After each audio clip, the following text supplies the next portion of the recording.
What's up? What's up? What's up, YouTube family? It's your boy Clem. We got your girl Shan. right there on the right hand side of me.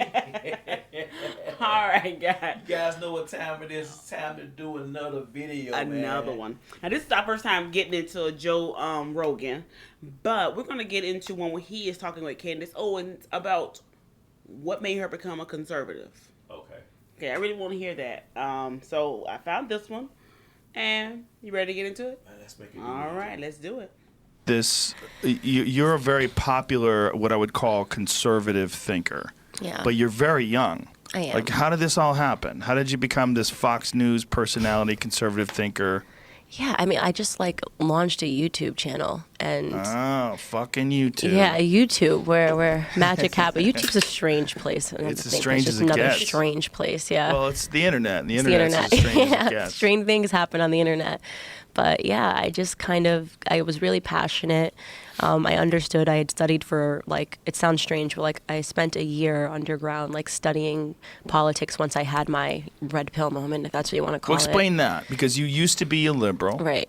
And then you became a conservative. That's correct. So what was it?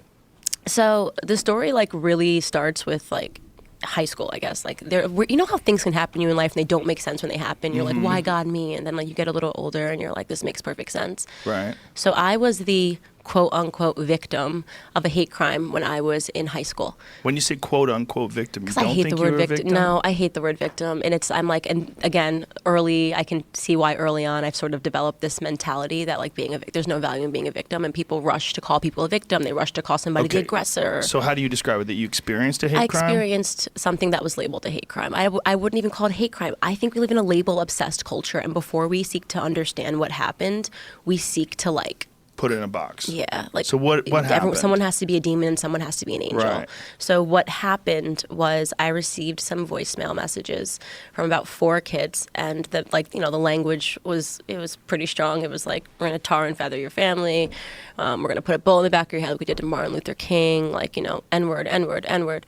And you received these on your phone? On my cell phone, yeah. How'd they get your phone number? Well, there was a prank phone call, so I didn't know. I was 4 male voices, and I was in high school at the time, and I was like, okay, I cannot think of 4 human beings that want me dead that would say we're gonna put a bullet in the back of your head like we did to Martin Luther King and Rosa Parks, naming Where'd you off. go to school? Where were you? What part of the country? Stanford High School in Connecticut. Okay, that's a shithole. Yeah, it's a total shithole. I hate Connecticut. Yeah, no, Connecticut's not a shithole.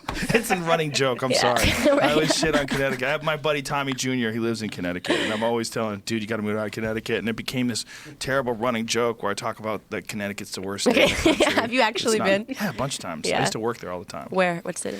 Well, I used to work in all over Connecticut when I was doing stand-up. I would drive from Boston into Connecticut. Yeah. I did a lot of gigs in Hartford. I did gigs. Hartford is a shithole. It's a shithole. Bridgeport is a shithole. Shout out to Marlon Starling Jr. though. Yeah. He was a boxer that came out of Hartford. Yeah. Big time boxer. Marlon Starling. But when you were in high school, right. Somebody started doing this prank call and shit on you, and was this? It was all in one night. It was all in one night. Yeah, it was 4 voicemails. Was this tied to a boyfriend? No, or so I was jealous? at a boyfriend's house when I got the calls, and I just put it to silent because it was blocked number. So I was I didn't think anything of it. And then when I listened to it, it was some pretty horrific stuff. I definitely cried. I was 17 years old. Mm-hmm. And then the next day at school, I took this philosophy class, and I don't know what the topic was. I don't know what prompted me to raise my hand and introduce what had happened last night as a segue. Maybe I just needed to get off my chest, but the teacher spazzed out and was get up, we're going to the principal's office, you have to report this. He brings me into the office. The principal freaked out. She just the language was it was shocking, and then she called the resource officer, and then the next period of my life was a blackout because it turned out that 3 of the kids I had never even met. This was maybe some kids that had their first beer. One of the kids I was friends with, but we were arguing because he was upset that I was spending so much time with my boyfriend. Oh, but I didn't. That's But he's gay. It wasn't he just was jealous. I used to hang out with him every day. Started hanging out with my boyfriend. It was a stupid thing. Maybe he wasn't 100% gay. Yeah, no, he's 100% gay, from what I'm told. But yeah, so So then he just got petty yeah. and jealous. And then so it was like, here are my started it. 3 friends, and we're all going to get drunk and call this black girl. And, you know, it's easy to say awful things into like this. Like, if you don't have to look at a human being, right. like, it's easy to say awful things. But unfortunately for me, one of the people in the car happened to be the current governor of Connecticut's son. Oh. So this turned from like some kids prank called to like said some awful things to like front page of the newspaper. Throughout the entire state of Connecticut, a little bit in New York, NAACP outside of my school. It was like this situation that was, talk about outrage culture, my first like introduction to outrage culture and the things that sort of formed my thoughts. Like, this was a very formative experience in my life, which to me, it was non-political, but it was like, my life wasn't mine. Like, I went from like sitting down I was watching Talladega Nights with my boyfriend to being the most discussed person in the state of Connecticut. And what was interesting about it was just that because it was the governor of Connecticut's son that was in this car, they had to get the FBI involved to determine the authenticity of the, like maybe she called herself, right? He, instead of just saying like, yes, it was my son, he actually let the FBI investigate for 6 weeks and waited for his son to get arrested 6 weeks later. You know what I mean? Like, did his son deny it? They just want to see if they could get away with it, because this is politics. You know what I mean? Like, can we get away with it? Is it plausible for us to get away with it? You know, so 6 weeks of the entire state, I like left school. People were like fighting on my behalf, fighting. You left school? You like, I'm going to take a break? Yeah. Wow. Yeah. It was just Senior like. year? Yeah. Yeah. Damn. This was just like, it was like a monstrosity of a situation, and it was one of those things where like literally like letters to the editor, it'd be like moms like talk about, you know, outrage culture, right? Like, I don't believe Candace, like this happened, this girl, I believe she called herself, like you're like, oh, just looking for attention one night, and I just decided to say I was going to hang my family from a tree. Isn't it funny that someone would even have an opinion on that? It's bizarre. Like, I don't believe her. Who even writes letters to the editor? Like, the whole thing is weird retrospectively, right? Like, I don't believe her, but that is what like life is about, right? Like, that same lady is probably about to write a YouTube comment right now. I don't believe you still. Don't believe her. Yeah. This is how you got on fucking Fox News. Exactly. Yeah. So it was the situation that like was just completely out of my control, and then as quick as it these kids got arrested, and then as quick as it happened, it was over for like everyone, but not for me or these kids, right? Like, so I never wanted these kids to get arrested. Like, if no one, like, this whole situation was taken out of my hands. People thought I didn't go to the police. Like, my teacher went to the police. It turned into the zoo. These kids were labeled publicly racists, right? The youngest kid in the car was 14.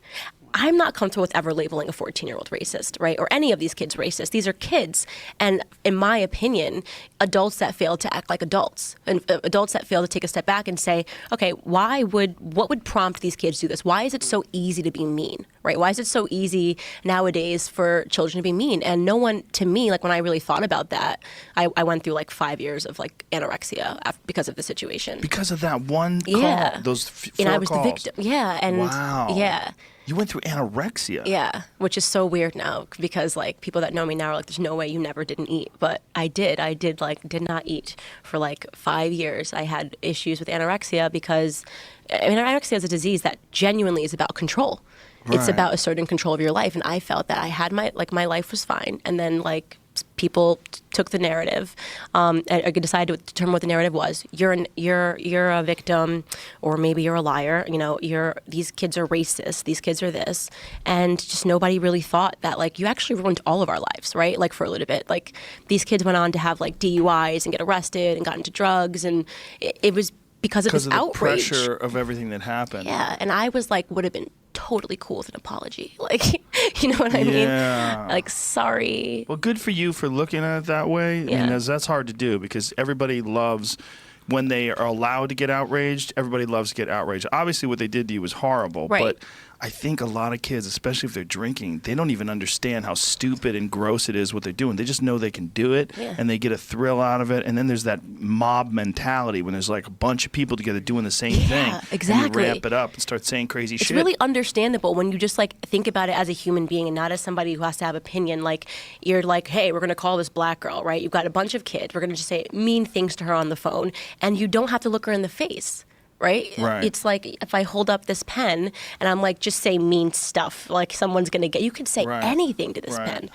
So it's sort of, it was a formative experience that, in retrospect, I understand has so much to do with why I am who I am, because I hated that, like, that label obsessed culture and the outrage machine, and then like, oh, okay, we're done, but like, forget the people whose lives we just like. Now, do you know those people anymore? I don't. I know like the siblings of them because I was friends. Like that's the thing. Like one of the people that was involved, I was very good friends with his brother, and it's like you're just gonna tell me this kid's like a racist? Like I actually knew the kid's mother. Like and nobody cared. It was just so you a think hot that story. they weren't necessarily racist, Just but they were stupid. just stupid and mean and Did being something shitty stupid. kids, and they knew that was a way that they could scare you. Right, that they and could freak just, you out, and they might have been affect drunk, you. like drunk. Maybe it was their first beer, right? But people I doubt it. can do. Well, the youngest was 14. Oh wow. The youngest, and this person was labeled a racist. Like that's to me is like that's harsh. Right. And people say, "Oh, you're too forgiving." Well, how but do you not label them a racist? Because what they said was most certainly racist. yes, the words are racist, right? Can somebody? Right. I guess the question is, can somebody say a word that is racist and not be a racist human being? Yes, I think. No, I'm going to tell you why. Yes, okay. Okay. I serve for the place I call home. Wow. Oh, that was it. That was it. That was it. You serious? I'm. Oh Yes. man, Shan, she's about to get into. She was okay. We got to find the second part of that one. Say something that's racist. Yeah. But yet still not be racist. So we will have to. I will have to find that one. Yeah, because I think want. that I want to hear You that. still have to be careful what you say out your mouth. Yeah. Especially these days. If somebody say, "Hey, I'm gonna shoot up something," you need to take it serious. Right. You know what I'm saying? You definitely need to be taken serious. Should you blow it out of proportion? I mean, it's like these days, with school shootings and all that stuff. Something, it's like you may have to, man, because nobody's really taking these Facebook things they say on Facebook, the things they say on Instagram serious. Until it's too late, they take Until it it's too serious, late, and then yeah, they posted all these things, hours or weeks before, but then they take it serious then. But yeah, it's like look. It looks different now, but I'm gonna have to find the rest of that, I think that we and hear can, her perspective on that. It's some things I said before when I was young, and out of anger. Yeah, You know what I'm saying? So, like you said, they were young. They were 14, but nobody older than 18. there's really no excuse to call somebody. No, and but say, you hey, still don't want to just sit there and call nobody a word Back your head out like we did Martin Luther King. or an N word. You don't want to really sit there and call nobody that anyway. Yeah. Oh wow! That was pretty good. But I enjoyed hearing her story and getting another. Cut us off right there. You cut us off. I did not cut it off us off right there. And, What's on my got face? people thinking, okay, let me find the clip for myself. No, that was that was it. Oh, wow, that's crazy. I had to find the rest, but yeah, I'll look for it. But that was Joe Rogan and Candace Owens. But you have to be careful what you say out your mouth. Yeah. Yeah. You can't make threats, especially these days. Can't make threats. It's not good. Even just saying things out of anger. Yeah. Prank phone calls. We never saw those as prank phone calls. Those are not prank phone calls. If I go to a school and pull the fire alarm, is that okay? No. No, it's not. But the fire department come out there and Fire department comes out, and money. then because of the incident at the other school shooting, we are not allowed to leave the classrooms until the announcement is made about the fire alarm being real. So and things like that. So behind your actions. It's still consequences behind your actions, even if you're just, putting the fire alarm and it's fake. Don't do that, by the way. And they may have not been racist kids. It's just at the end of the day, you did something that was fell stupid. into a situation, and they just felt that it was gonna be funny. Yeah. All right, guys. All right, YouTube. Don't forget to like and subscribe. But yeah, I promise to look for the last part for you. But yes, we may have to check out some more Joe Rogan another day. I like his vibe. All right, YouTube. Peace.